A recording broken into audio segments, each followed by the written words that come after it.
UKLO 1 year masters. No IELTS required up to 5 years visa. High visa success rate. 24/7 మాకు కనిపిస్తూనే ఉంటుంది. వా మీ luck అండి. మీరు లక్ అనుకుంటారా అయ్యో అనుకుంటారా అని చూడాలి. బట్ అది మీరు ఇచ్చే నేనైతే కంటెంట్ బట్టే ఉంటుంది. ఇలా మాట్లాడుతూనే ఉంటా. ఎవరు ఇరిటేట్ అవ్వకూడదు అంతే. టాస్క్లు వచ్చాక అది అండ్ ఎవరైనా ఇరిటేట్ చేస్తే ఫస్ట్ అంటే నాకు కొంచెం కోపం ఎక్కువ. అవునా? అది కంట్రోల్ చేసుకోవాలి అనుకుంటున్నా. సో ఎవరైనా అగెన్స్ట్ పాయింట్ నాకు ప్రాబ్లం లేదు. నేను తప్పు చేశాను అని నాకు తెలిసిపోతే నేను ఒప్పేసుకుంటా. ఈగో లాంటిది లేదు. సూపర్. కానీ నాకు అది తప్పని తెలియాలి. అప్పుడు దాకా ఆర్గ్యూ చేస్తాను నేను. నాకు ఇరిటేట్ చేయకుండా బాగా ఎక్స్ప్లెయిన్ చేస్తే అర్థం చేసుకుంటా. వాళ్ళు ఏమైనా తిట్టేయాలి, ఇది గట్టిగా చెప్పేయాలి అని గొడవతో వస్తే ఎవరికైనా అది ఉండదు. ఆరాముగా చెప్తే సో అక్కడ చూడాలి. నా తప్పు ఉంటే నేను ఒప్పేసుకుంటా. ఎవరైనా తప్పుగా నాకు మాట్లాడితే పక్కా ఇస్తా, వాపస్ ఇస్తా. సూపర్. దానికోసం చాలా మంది బట్ నేను గొడవ చేయాలి అని వెళ్ళట్లేదు. ఇక్కడ గొడవ చేయాలి అదే బిగ్ బాస్ ఏమో అలా వెళ్ళట్లేదు. చూపించుకుందాం అని వెళ్తున్నారు. అంతే కదా? అంతే. ఇప్పుడు అందరూ హ్యాపీగా ఉండి అసలు గొడవ లేదు అందరూ ఫ్రెండ్స్ అయిపోతామంటే అలా కూడా ఆడేస్తా నేను. అప్పుడు అవసరం పంపించరు. అలా కూడా ఆడేస్తా. ఇలా ఒకలా ఉండాలి, ఇలా గొడవ చేసుకుంటూనే ఉండాలి అని లేదు. కానీ పెడితే నేను ఇస్తా. సో జోలికి వస్తే మనం ఇచ్చేస్తాం. అంతే. ఆపుకోని ఆరామ్సే ఇచ్చేస్తాం. ఆపుకోలేను. సూపర్. అండ్ ఇంకోటి ఏంటంటే ప్రతి ఒక్కరు కూడా ఈ ఫ్రేమ్ అనేది కొంచెం మీకు ఫేమ్ పెరుగుతుంది ఇక్కడ నుండి. సో దెన్ ఆఫ్టర్ ఏంటి, మీరు సీరియల్ కంటిన్యూ చేస్తారా లేకపోతే సినిమాల్లోకి వెళ్ళే అవకాశం ఉందా? నాకు ఒక పాయింట్లో ఉండేది మూవీసే చేయాలి అని ఉండేది. ఒక పాయింట్లో ఆ కోవిడ్ అంతా వచ్చాక రియలైజ్ అయిపోయింది చాలామంది ఏంటి అసలు నాకు యాక్టింగ్ నచ్చుతుంది. సీరియల్లో కూడా యాక్టింగే చేస్తున్నా, మూవీలో కూడా యాక్టింగే చేస్తా. నాకు నచ్చింది చేస్తున్నాను. సో ఏ ఆపర్చునిటీ నాకు వస్తే అరే ఇదెందుకు అది కావాలి అని వదిలేను. వచ్చిన ఆపర్చునిటీ చేస్తా. నాకు ఎప్పుడు మూవీ చేయాలి అని ఆశ ఉండేది కాబట్టి దీని తర్వాత ఎవరిదైనా అట్లీస్ట్ నజర్లోకి వెళ్ళి అరే ఈ అమ్మాయి ఉంది చూద్దామని వాళ్ళకి నేనున్నా అని తెలిస్తే కూడా చాలు. నాకు ఆపర్చునిటీ వాళ్ళు ఆడిషన్ కూడా పిలుస్తారు కదా. సో ఆశ ఏమంటే ఇది మూవీకి ఛాన్స్ దొరకాలి అని, కానీ దీనివల్లే దొరుకుతుంది అని వెళ్ళట్లేదు.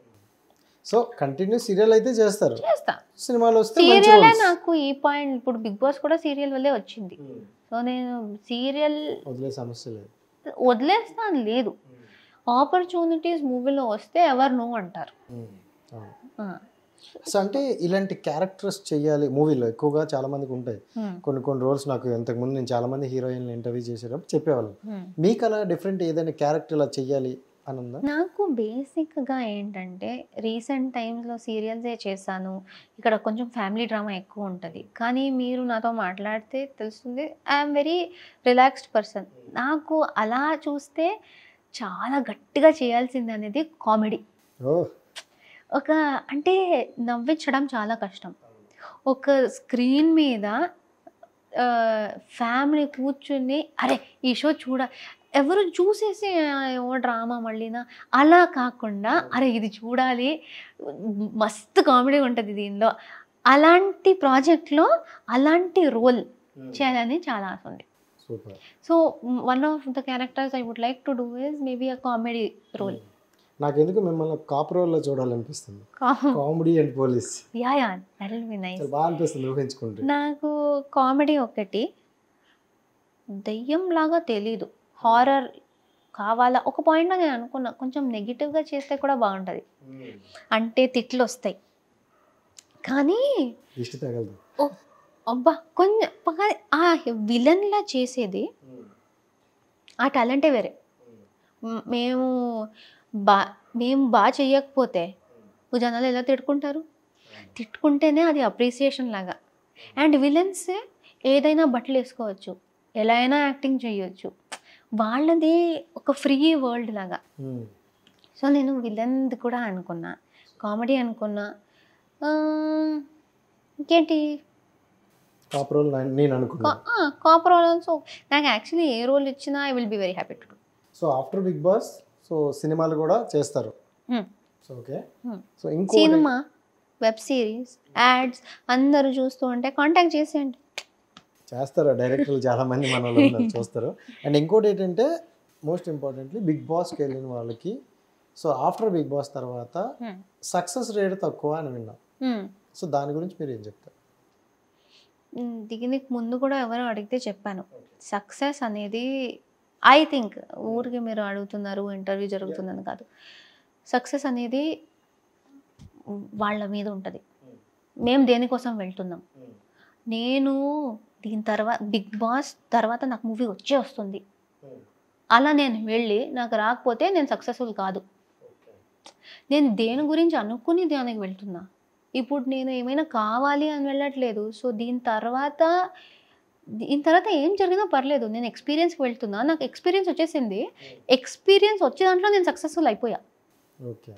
సో జనాలు జస్ట్ జనరల్గా ఫేమ్, ఎందుకంటే మేము ఆల్రెడీ ఫేమ్ ఇండస్ట్రీలో ఉన్నాము, స్టార్డమ్ అలా చూస్తారు న్యాచురల్గానే. సో జనాలు చూసినప్పుడు మేము కొంచెం లైమ్ లైట్లో వచ్చేసి వెళ్ళిపోతే అరే సక్సెస్ కాలేదే అని అనుకోవడం ఈజీ. కానీ మాకు యాజ్ యాక్టర్స్ మీరు అడిగితే ఆర్ యాజ్ దీస్ పీపుల్ మేము దేని గురించి దానికి వెళ్తున్నామో అది దొరికేస్తే మేము సక్సెసే కదా. అండ్ నేను ఆల్రెడీ సీరియల్ చేస్తున్నా, మీకు చెప్పినట్టు దీనికి ముందు కూడా సీరియల్ చేశాను, దీని తర్వాత కూడా సీరియల్ చేస్తాను. సో ఏంటి, నేను ఆల్రెడీ కృష్ణ ముకుంద వల్ల ఫేమ్ వచ్చింది, అది సక్సెస్సే. దీని తర్వాత ఇంకోటి చేస్తాను, దానివల్ల ఇంకొంచెం పెరుగుతుంది ఫాలోయింగ్, దీని నుంచి కూడా పెరుగుతుంది. నెక్స్ట్ ప్రాజెక్ట్ చేస్తాను దానిలో కూడా. సో జనరల్గా నేను సక్సెస్ఫుల్గానే వెళ్తున్నా కదా, దీని నుంచి పెద్దగా ఏం రావాలి. అయితే సక్సెస్ వచ్చినట్టు అయితే ఇప్పుడు మీకు, ఎందుకంటే వెళ్తేనే ఒక సక్సెస్ వచ్చినట్టు. సో అది ఆల్రెడీ మీకు వచ్చినట్టు అయితే అంతే. అంటే నేను ఒక పాయింట్ దాకా సక్సెస్ఫుల్ ఉన్నాను కాబట్టి వీళ్ళు ఈ అమ్మాయి ఉంది బాగా చేస్తుందేమో అని నన్ను అప్రోచ్ అయ్యారు. సో సక్సెస్ఫుల్లే కదా. సో వీళ్ళు ఏంటి నేను ప్రెసిడెంట్ అయిపోవాలి అనుకుంటున్నారా, అదా సక్సెస్? సో అలాంటి స్పెసిఫిక్గా ఇది వస్తేనే సక్సెస్ అని నాకు లేదు. అండ్ ఐ థింక్ ఆడియన్స్ కూడా అర్థం చేసుకోవాలి దట్ వేరే వాళ్ళకి వేరే కేటగిరీస్లో సక్సెస్ అనుకుంటారు. మా జాబ్ వచ్చేస్తే సక్సెస్ అనుకుంటారు, ఇంత అమౌంట్ నాకు శాలరీకి వచ్చేస్తే సక్సెస్ అనుకోవచ్చు. సో సక్సెస్ది వేరే మీనింగ్ ఉంటుంది కదా. అలాగా. సో ఓకే, మొత్తానికైతే సక్సెస్ గురించి చాలా క్లారిటీగా చెప్పారు. అండ్ మీది love marriage arrange marriage? Love అండి. లవ్నా అనుకున్నా, అంత క్యూట్గా అనిపిస్తుంటేనే అన్నాను, వెళ్ళేటప్పుడు దిష్టి తీసేసాను. సో ఏంటి అంటే లవ్ మ్యారేజ్ చేసుకోరు కాబట్టి, సో లవ్ మీద మీ ఒపీనియన్ ఏంటి? అండ్ లవ్ మ్యారేజ్కి అరేంజ్ మ్యారేజ్ డిఫరెంట్ ఏంటని చేయండి. మ్యారేజ్కి ముందు లవ్ మ్యారేజ్లో లవ్ అవుతుంది, మ్యారేజ్ తర్వాత అయ్యే లవ్ అరేంజ్ మ్యారేజ్లో అవుతుంది, అంతే. లాస్ట్లో లవ్వే అవుతుంది. ఓకే. బట్ లవ్ మ్యారేజ్లో లవ్ మ్యారేజ్ కొంచెం ఫాస్ట్ ట్రాక్ చేసినట్టు, అంతా ముందే అర్థం చేసుకొని, యాక్చువల్లీ నెగిటివ్గా కాదు కానీ మ్యారేజ్ అయ్యాక ఈ మనిషి గురించి అంతా తెలుసు, కొత్తగా మిస్టరీ ఏం లేదు. మిస్టరీ ఎప్పుడు వస్తుంది, పెళ్ళయ్యాక మేము ఉంటాం కదా, అరే నువ్వు బాగున్నావు కదా అప్పుడు ఇలా ఎందుకున్నావు, అది మిస్టరీ. కానీ అరేంజ్ మ్యారేజ్లో ఎలా అంటే మొత్తం ఒక మనిషి గురించి తెలుసుకోవాల్సింది మ్యారేజ్ తర్వాతే అవుతుంది.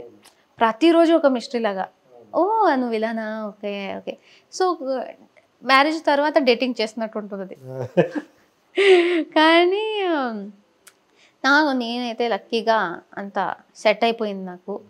అండ్ మేము లవ్ చేసాం కానీ మా ఫ్యామిలీస్ చెప్పినప్పుడు వాళ్ళు నీట్గా అరేంజ్ చేసేసుకున్నారు అంతా. So love come arranged.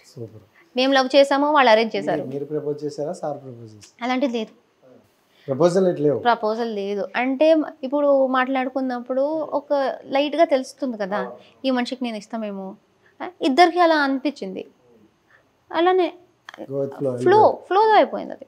So ఇలా అంటే ఇప్పుడు లవ్లో ఉన్నారు, మ్యారేజ్ కూడా అయిపోయింది కానీ, సో వాట్ ఈజ్ లవ్ అంటే ఏం చెప్తారు?